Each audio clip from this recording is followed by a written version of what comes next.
কলিযুগের ধর্ম কি একটু বলেন। তো আমাদের এই কলিযুগের ধর্ম কি? হরে কৃষ্ণ মহামন্ত্র জপ করেন। হরে কৃষ্ণ কৃষ্ণ কৃষ্ণ হরে হরে হরে রাম হরে কৃষ্ণ। তো চারি যুগে চারি ধর্ম জীবেরই কারণ, কলিযুগের ধর্ম হয়।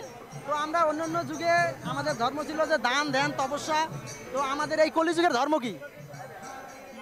কৃষ্ণ ভোজন। কৃষ্ণ ভজন। এক কথায় বলেন এই কলিযুগের ধর্ম হয় কি? কৃষ্ণ ভজন তো আমরা করবো, অর্থাৎ ভগবানের ভজন।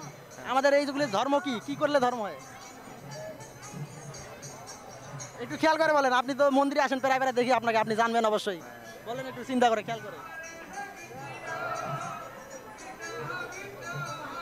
মাথায় আসতেছে না এখন আর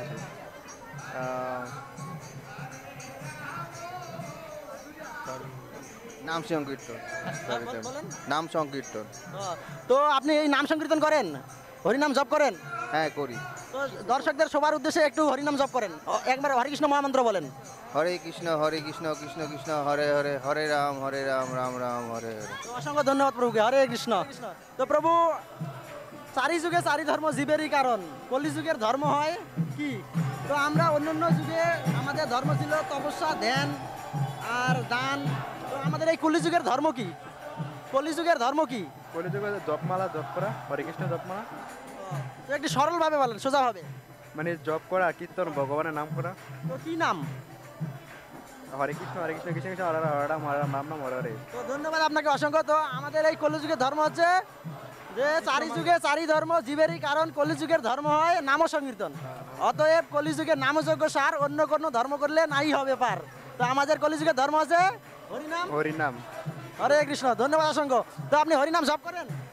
প্রভু আমি প্রায় মানে প্রতিদিন করতে পারি না, প্রায় মানে এমনিতে সপ্তাহের ভিতরে 4-5 বার হয় আর কি। ঠিক আছে, আপনি হরিনাম জপ করার চেষ্টা করেন, কেননা কলিযুগের আমাদের ধর্মই হচ্ছে হরিনাম সংকীর্তন। হরে কৃষ্ণ মহামন্ত্র জপ করেন। হরে কৃষ্ণ কৃষ্ণ কৃষ্ণ হরে হরে হরে রাম রাম রাম হরে হরে। ধন্যবাদ অসংখ্য আপনাকে। হরি বল। হরি বল। হরে কৃষ্ণ। তো প্রভু, চারি যুগে চারি ধর্ম জীবেরই কারণ, কলিযুগে ধর্ম হয়। তো আমরা অন্যান্য যুগে আমাদের ধর্ম ছিল যেরকম দান ধ্যান তপস্যা। তো আমাদের এই কলিযুগে কি ধর্ম? আমাদের এই কলিযুগের ধর্ম কি একটু বলেন।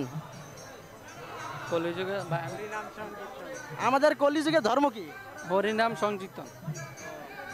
তো চারি যুগে চারি ধর্ম জীবেরই কারণ, কলিযুগের ধর্ম হয় নাম সংকীর্তন। তো প্রভু সুন্দরভাবে বলেছেন যে এই কলিযুগের ধর্ম হচ্ছে নাম সংকীর্তন।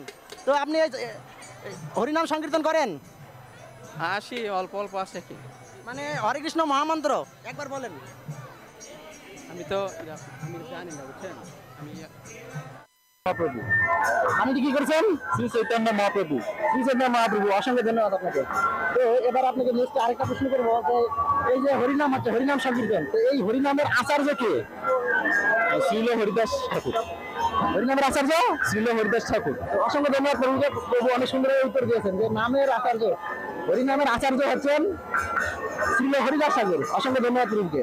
তো এই যে হরিদাস ঠাকুর, হরিদাস ঠাকুর কে ছিলেন? পূর্বজন্মে কে ছিলেন? হরিদাস ঠাকুর পূর্বজন্মে ছিলেন ব্রহ্মা। ব্রহ্মা ছিলেন। তো অসংখ্য ধন্যবাদ আপনাকে, সুন্দরভাবে উত্তর দিলেন। তো উনি এই পৃথিবীতে কি জন্য আসলেন? এটা আমার ঠিক জানা নেই, উনি কেন এসেছিলেন এটা ঠিক জানা নেই। আমাদের আপনি বলতে পারবেন? একটু সামনে আসেন, আপনি বলেন। শ্রী হরিদাস ঠাকুর পৃথিবীতে কেন আসলেন? মানে ব্রহ্মা এই পৃথিবীতে হরিদাস রূপে কেন আসলেন? হচ্ছে শ্রীকৃষ্ণ মানে ভগবান উনি যখন পৃথিবীতে লীলা করেছিলেন তখন হচ্ছে এটা ব্রহ্মা আর কি বিশ্বাস করেনি। তো এরপরে হচ্ছে মাতাজি সুন্দরভাবে কিন্তু বলতে পারছে, মানে ওইটা জানো ঠিকই কিন্তু মানে একটু গুছিয়ে বলতে পারতেছে না। তো আসলে বিষয়টা হচ্ছে যে পরমেশ্বর ভগবান শ্রীকৃষ্ণ যখন পৃথিবীতে মনুষ্য রূপে লীলা করেছিলেন, সেই সময় ব্রহ্মা সেই লীলা দর্শন করে মানে বিশ্বাস করতে চাইছিলেন না যে ভগবান পৃথিবীতে এভাবে মনুষ্য রূপে লীলা করেছেন। তো এই জন্য কৃষ্ণের সে সখা এবং সেই গাভীদের কি করেছিলেন? হরণ করেছিলেন।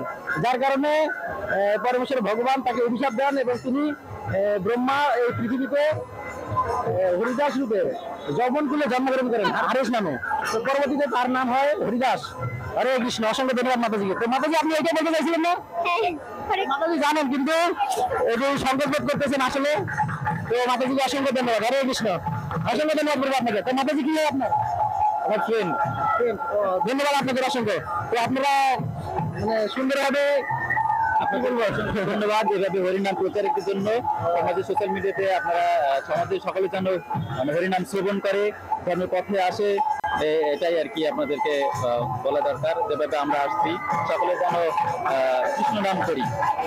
অসংখ্য ধন্যবাদ প্রভুকে। তো হরে কৃষ্ণ। হরে কৃষ্ণ। প্রভু আপনার নাম কি? মনীন্দ্রনাথ অধিকারী। তো এই যে ভিডিওগুলো দেখতে পাচ্ছেন আপনি, এই যে সামনে যে ভিডিওগুলো রয়েছে, ভিডিওগুলো একটু দেখেন। হ্যাঁ আছে এখানে। এই বিগ্রহগুলো কার বিগ্রহ?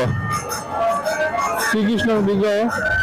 মানে ডিটেলস বলেন, প্রথমে কে আছে, তারপর সাইডে কে কে আছে, ওনারা এই বিগ্রহগুলোর পরিচিতি বলেন। প্রথমে রাধাকৃষ্ণ, পরে গৌরনীতে আছে, দুই পাশে দুজন, দুই পাশে দুইজন গৌরনীতাই। তো আপনি একটু কৃপা করে বলতে পারবেন যে কোন পাশে গৌর, কোন পাশে নিতে আছেন? কোনটা গৌর, কোনটা নিতাই? ডান পাশেটা গৌর, হ্যাঁ ডান পাশেটা গৌর আর বাম পাশেটা নিতাই। অর্থাৎ মানে আমাদের এখান থেকে ডান পাশেরটা গৌর, হ্যাঁ, আর বাম পাশেরটা নিতাই। তো অসংখ্য ধন্যবাদ আপনাকে। তো এই গৌর নিতাই দুইজন সম্পর্কে কি হবেন?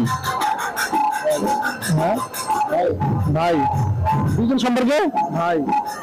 অসংখ্য ধন্যবাদ আপনাকে। তো আমাদের যে এই যে গৌর নিতাই, এই গৌর নিতাই কোন যুগে আবির্ভূত হয়েছিলেন? এটা সঠিক জানা নেই। জানা নেই? তো গৌরাঙ্গ মহাপ্রভুর একটা বাণী আপনি বলতে পারবেন? না, ওরকম লেখাপড়া করে নেই আমি। এই যে এখানে নাম সংকীর্তন আছে, নাম যজ্ঞ অনুষ্ঠান, তাই না? হ্যাঁ। নাম কীর্তন শুনেছেন আপনি? জি। এই যে একটা বাণী রয়েছে যে পৃথিবীতে আসে যত নগরাদি গ্রাম সর্বত্র প্রচার হবে মোর এই নাম, এই বাণীটা কে করেছিলেন? এগুলো তো মনে করেন আমি অতটা ইয়া করি না, লেখাপড়া করি না, সত্যি কথা। মানে এই বিষয়গুলো আর কি পড়েন নাই? তো অসংখ্য ধন্যবাদ প্রভুকে। উনি সুন্দরভাবে অনেক কিছু প্রশ্নের উত্তর দেওয়ার চেষ্টা করেছেন। তো আসলে আমাদের ধর্মীয় গ্রন্থ পড়া উচিত। তো আপনি আমাদের মানে যে কোনো ধরনের একটা গ্রন্থ, ধর্মীয় গ্রন্থ পড়ার চেষ্টা করবেন, নিবেন অবশ্যই। হরে কৃষ্ণ। হরে কৃষ্ণ। অসংখ্য ধন্যবাদ আপনাকে। হরি বল। বিগ্রহ অর্থাৎ গৌরাঙ্গ মহাপ্রভু। তো গৌরাঙ্গ মহাপ্রভু প্রণাম মন্ত্রটা বলেন।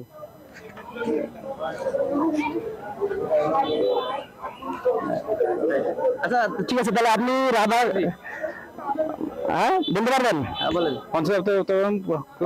এটা গৌর সুন্দরের অর্থাৎ গৌরাঙ্গ মহাপ্রভুর নাম মন্ত্র বলেন।